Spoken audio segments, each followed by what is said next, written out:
लौकिक अलौकिक पारलौकिक साधु संतों की सभा, आध्यात्म ज्ञानी आत्मज्ञानी धर्मवंतों की सभा।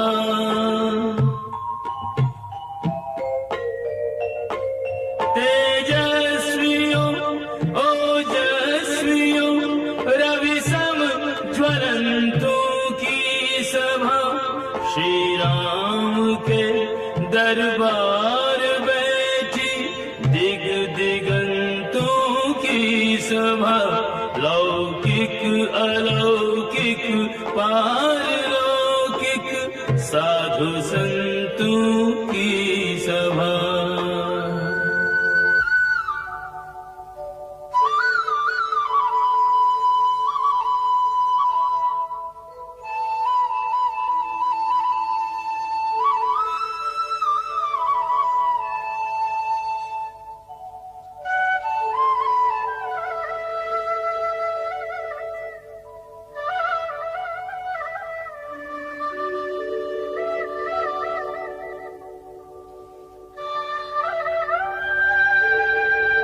महाराज रामचंद्र, तीनों लोकों में इतने महान ऋषियों का समागम कई युगों में संभव नहीं हो सकता। यह हमारा सौभाग्य है।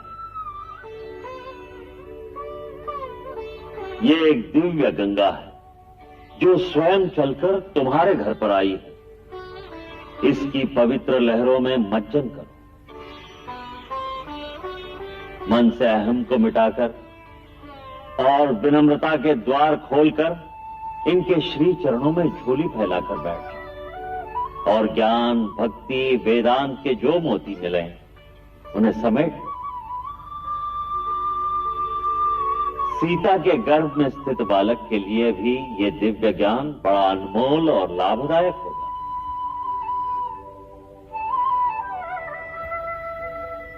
भगवान, तीनों लोक में ज्ञान का दान सबसे उत्तम माना गया है। हम याचक हैं, अल्पबुद्धि हैं, आप त्रिकालदर्शी हैं। हमें जिस योग्य समझें वही शिक्षा प्रदान करने की कृपा करें। हे राम, सत्य का अनुभव स्वयं करो, दूसरे के अनुभव पर विश्वास न करो। सत्य का एकमात्र प्रमाण है उसका प्रत्यक्ष दर्शन। जो गुरु ये कहे मैंने देखा है और तुम नहीं देख सकते, उसे गुरु न मानो। और जो ये कहे कि तुम भी प्रयत्न करो, मैं तुम्हें दिखा सकता हूं, वही सच्चा गुरु है, उस पर विश्वास करो। अज्ञानी उस मूर्ख की भांति है जो सोने से भरे हुए संदूक पर बैठकर भीख मांग रहा है। जब कोई गुरु मिलता है तो वह उसी संदूक को खोलकर उसे दिखा देता है। वही ज्ञान है। आत्मा आकाश में उड़ता हुआ एक पंछी है। जैसे आकाश की ऊंचाई से धरती के ऊंचे ऊंचे पहाड़ भी बहुत छोटे दिखाई देते हैं, उसी प्रकार आत्मा की ऊंचाई से जीवन को देखा जाए तो जिन बातों को प्राणी बहुत बड़ा समझता है वो बहुत गौड़ हो जाती है। आत्मा जितनी ऊंचाई पर होगी उतनी ही दूर तक पीछे और आगे की धरती दिखाई देगी।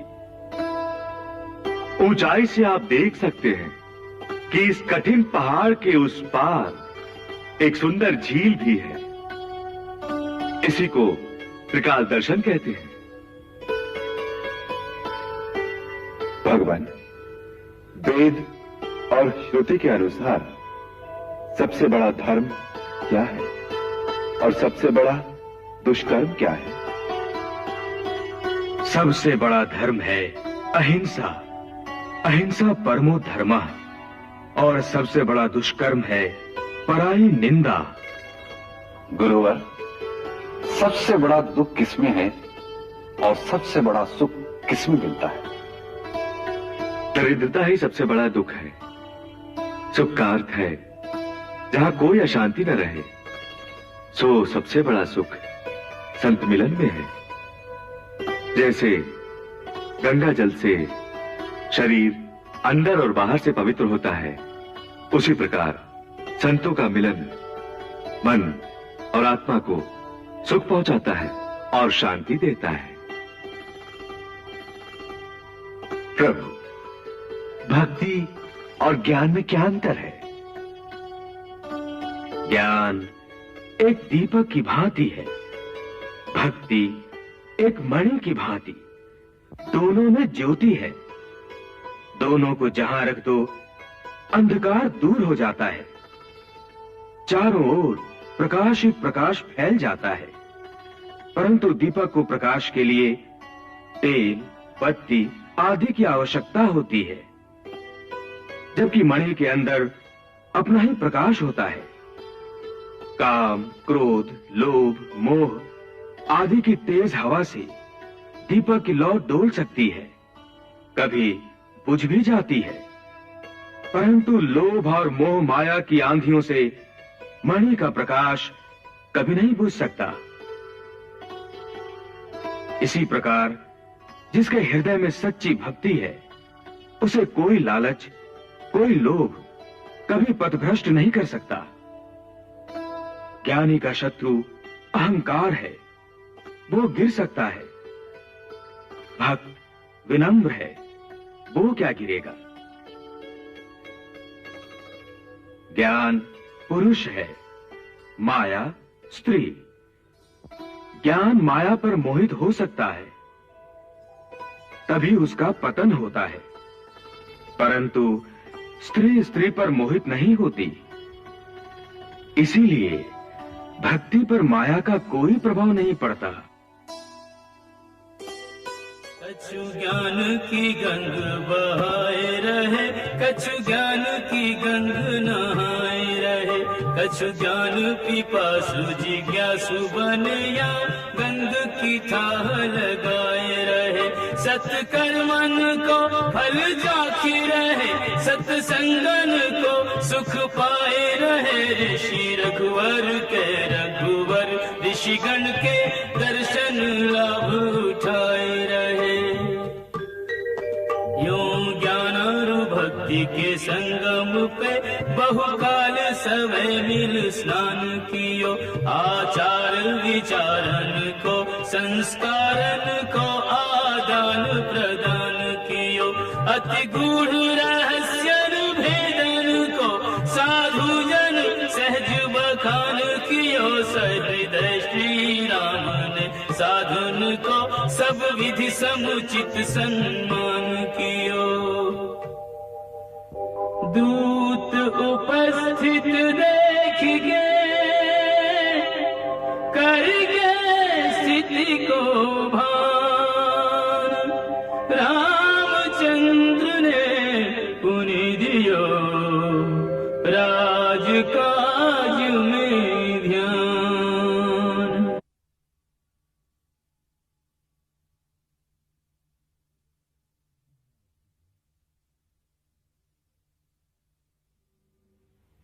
तुम्हें देखकर हमें विश्वास हो गया कि तुम जिस काम के लिए गए थे, अपने उस लक्ष्य को पाने में सफल होकर आए हो।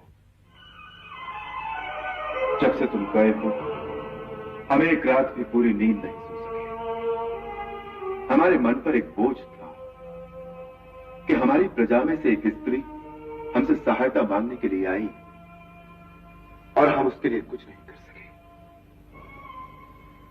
हम यही सोचते रहते थे कि उस पर क्या बीती होगी, वो कहां होगी, और राजद्वार से निराश होने के पश्चात उसे कहीं और सहायता मिली होगी कि नहीं। तुम्हारे आने का अर्थ है कि तुम उस स्त्री के बारे में सारी जानकारी लेकर आए। जी महाराज। कहां मिली? जी वो तो नहीं मिली, पर उसके घर का पता चल गया। उसका पति हमारे राज्य की सीमा पर गौतमी तट पर स्थित एक गांव में रहता है। वो नहीं मिली अर्थात वो अपने पति के घर नहीं गई? जी नहीं, क्यों? महाराज, उसके पति ने उसे स्वीकार करने से इनकार कर दिया। किस अपराध के लिए? वो अपनी मां के घर से आते हुए रास्ते में एक रात कहीं रुक गई थी, इसलिए। क्यों रुक गई थी? इसके बारे में पृथक पृथक धारणाएं हैं। परंतु उस स्त्री ने आकर कुछ तो कारण बताया होगा। महाराज, गांव में पूछताछ करने पर पता चला वो स्त्री एक ही कारण बताती रही। ससुराल से आते हुए रास्ते में उसे एक नदी पार करनी पड़ती है। जब वो नदी किनारे पहुंची तो सांझ का अंधेरा हो चुका था, ऊपर से बरसात भी होने लग गई थी, इसलिए केवट ने नाव चलाने से इनकार कर दिया। रात का अंधेरा, ऊपर से बरसात, वो कहां जाती। सो विवश होकर उसे वो रात उसी केवट की झोपड़ी में बितानी पड़ी। फिर उसकी पवित्रता पर संदेह करके उसके पति ने उसे घर से निकाल दिया।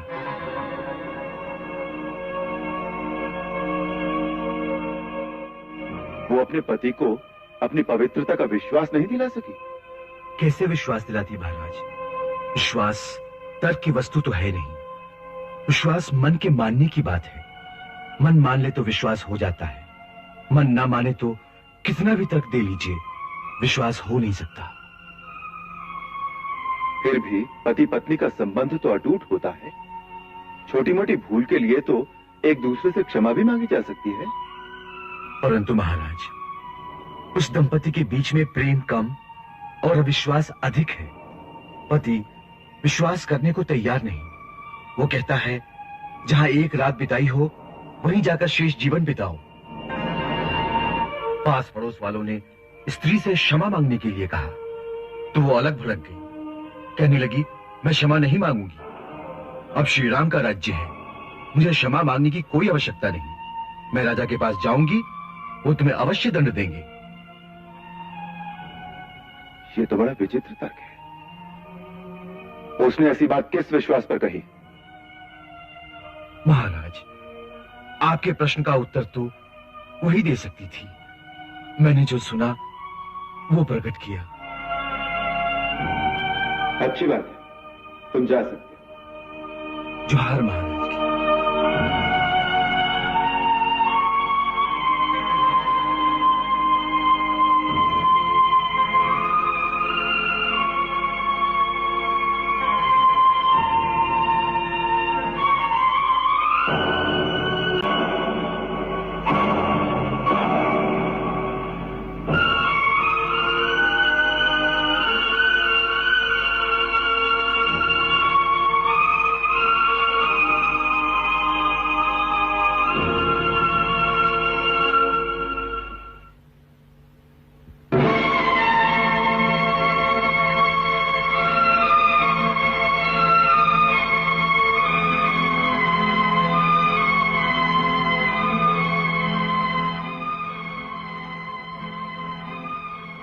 ऐसा लगता है कि गुप्तचर की बातें सुनकर बहुत विचलित हो गए हैं आप।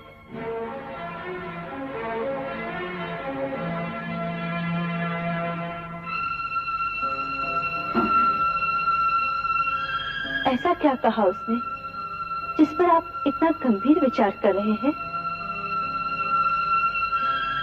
जो उसने नहीं कहा उस पर विचार कर रहा हूं। ऐसा लगता है वो हमसे कुछ छुपा रहा है, तो अतः उससे पूछना पड़ेगा।